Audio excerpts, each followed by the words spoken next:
कहानियाँ कहानियाँ सिर्फ सुनने के लिए नहीं होती। कुछ कहानियाँ होती हैं महसूस करने के लिए। सो हेडफोन्स लगा लीजिए, लाइट ऑफ कीजिए और खुद को तैयार कीजिए। मैं हूँ आप सबकी narrator Kaushiki Bhatt and welcome to the channel the horror by Kaushiki.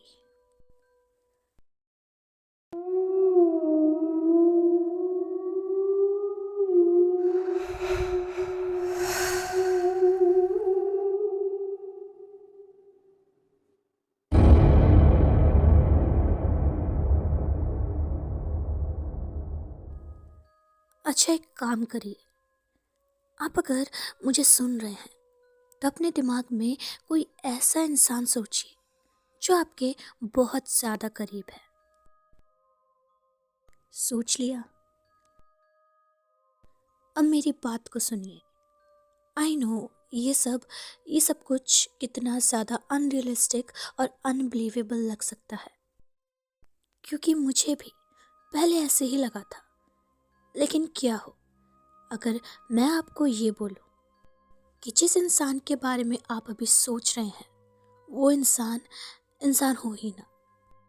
I mean, आपके अगल बगल हर रोज़ इतने सारे लोग होते हैं, लेकिन आज जो मैं आपको बताऊंगा शायद उसके बाद आपका लोगों को देखने का नज़रिया बदल जाए। मैं आपको ज़बरदस्ती ये नहीं बोलने वाला कि हाँ, आपको मानना ही मानना है, लेकिन मैं बस आपको बता रहा हूँ जो मैंने देखा, जो मैंने ऑब्जर्व किया था। मैं एक फ्लैट में रहता हूँ और मेरे नेबर वो होंगे शायद अपने 70s में। उनकी वाइफ की डेथ हो चुकी है। ये जो अंकल हैं, टू बी ऑनेस्ट, वो बहुत ज़्यादा अजीब हैं। एंड आई नो ये सुनने में वियर्ड लग रहा होगा, लाइक एक 70s ईयर ओल्ड का इंसान क्या ही अजीब होगा। बट मेरी बात को अच्छे से समझिए। लगभग आज से 5 दिन पहले मैं अपनी बालकनी में था। वो एज यूजुअल अपनी बालकनी में आते हैं और वो वहाँ पर सुबह की चाय पी रहे थे, और आज भी वो वही कर रहे थे। लेकिन आज हवा काफ़ी ज़्यादा तेज थी। इवन मैंने भी अपनी बुक ली और बस मैं भी बाहर ही जा रहा था, बट मेरी बुक के पेजेस बार बार उड़ रहे थे। उस वक्त मैंने सोचा मैं अंदर ही चलता हूँ, और मैं उठा और बस मैं जा ही रहा था कि मैंने पलट कर देखा। मैंने देखा उन अंकल की तरफ। उन अंकल के पास एक स्टिक थी एंड उन्होंने वो बालकनी के साइड में रखी हुई थी।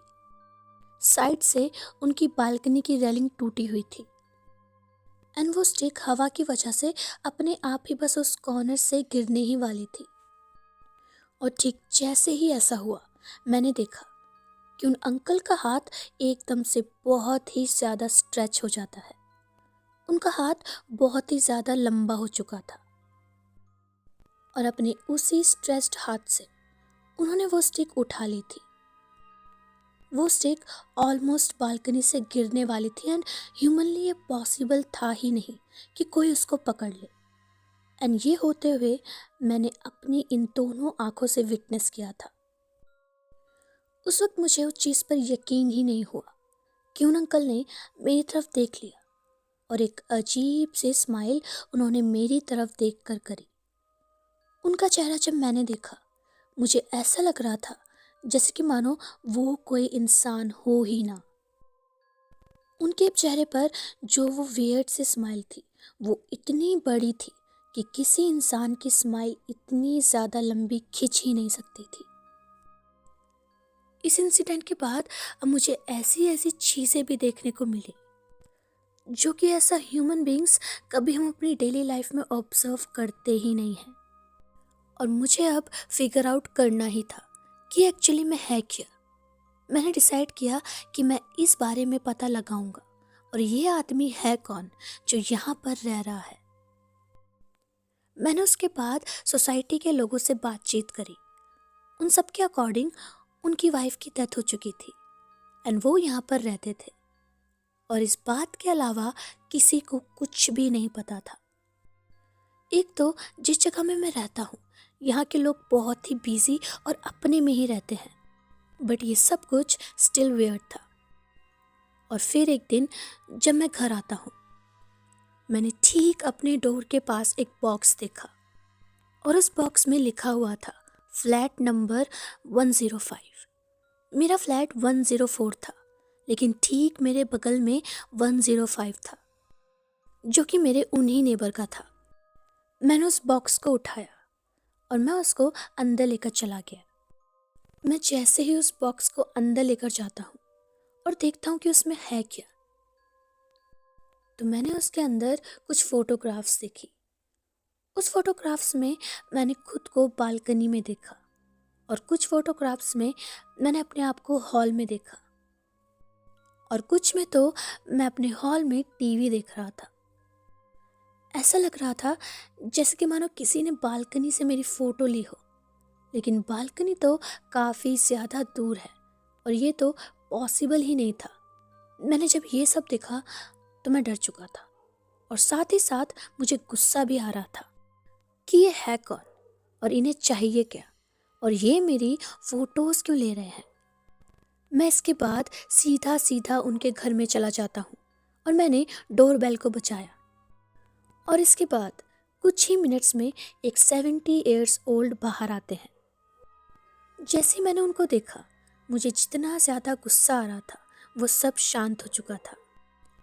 I mean, इतने ओल्ड एज इंसान पर मैं क्या ही गुस्सा करता और मैं क्या ही उन पर चिल्लाता, लेकिन मेरे दिमाग में स्टिल कई सारे क्वेश्चंस थे एंड मैं उनको कुछ भी बोलता।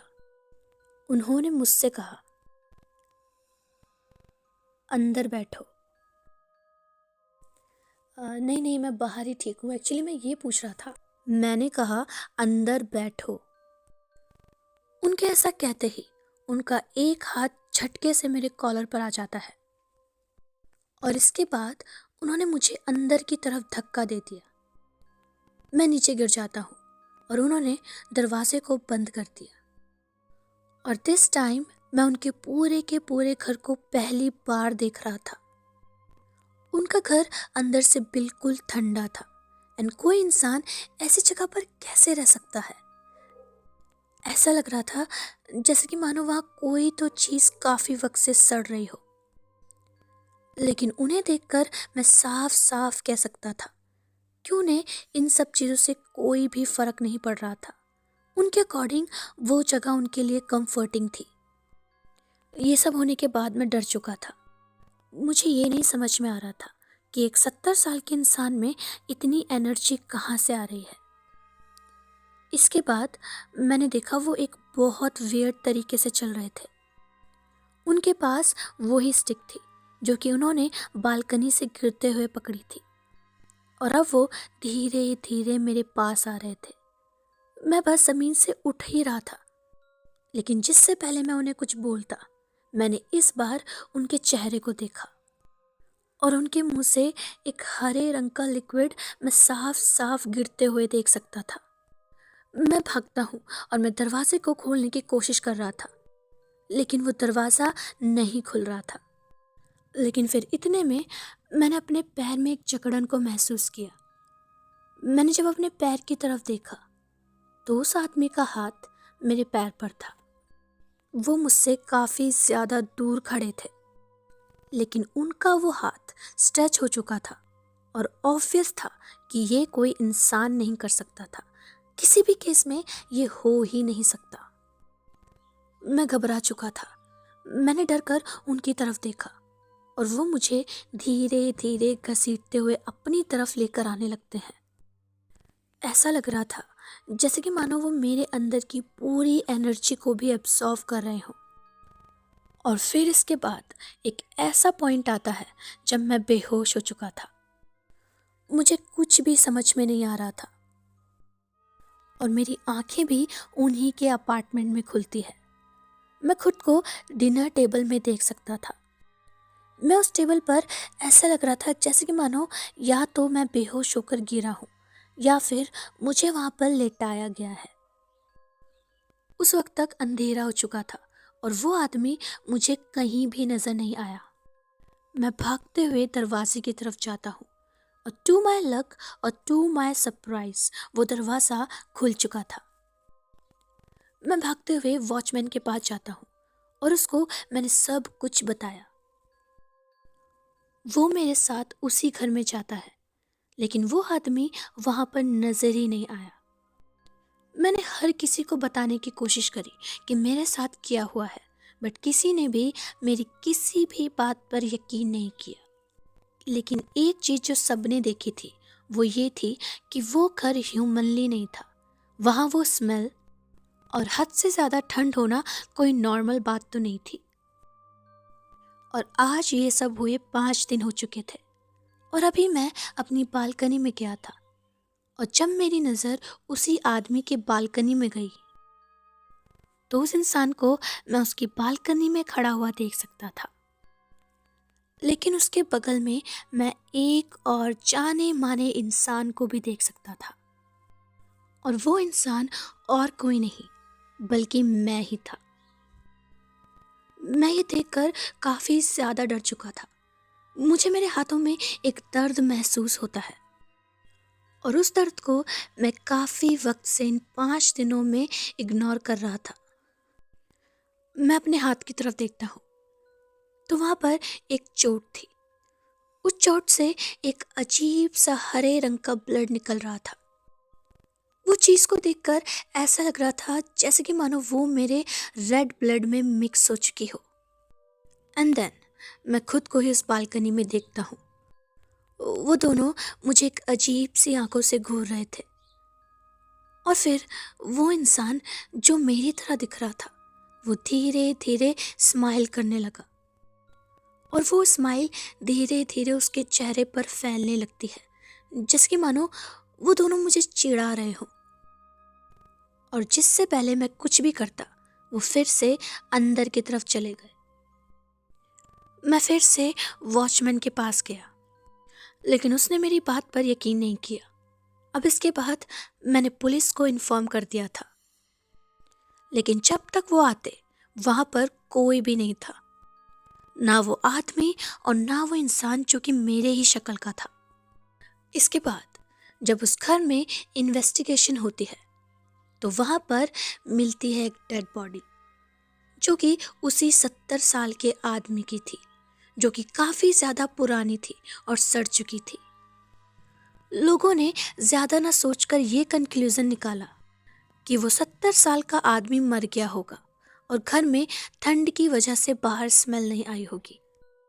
लोगों के लिए ये बात आई गई हो गई है, लेकिन मुझे पता है वो 70 साल का इंसान भले ही मर गया हो, लेकिन ये जो एंटिटी है इसने उसका रूप ले लिया था, और अब उस एंटिटी ने मेरे ही जैसी दिखने वाली एक और चीज़ बना ली है। आई डोंट नो वो अब कहाँ पर है और मेरे साथ आगे कुछ होगा या नहीं, लेकिन जिससे पहले मेरे साथ कुछ भी हो तो मैं उससे पहले आपको बस इतना बोलूँगा कि आपका सबसे क्लोज फ्रेंड, आपके नेबर, आपके रिलेटिव्स या कोई भी अगर आपको लगे कि वो वियर्ड है, तो मैं ये नहीं बोलूँगा कि वो कोई एंटिटी है, लेकिन प्लीज़ बी केयरफुल, क्योंकि इस दुनिया में ऐसे कितने और हैं ये कोई भी नहीं जानता। So guys, this was the story, hope you like it. ऐसी स्टोरी के लिए इस चैनल को सब्सक्राइब करिए, लाइक करिए एंड शेयर ज़रूर करना। मिलते हैं नेक्स्ट स्टोरी में, तब तक के लिए keep listening the horror by Kaushiki.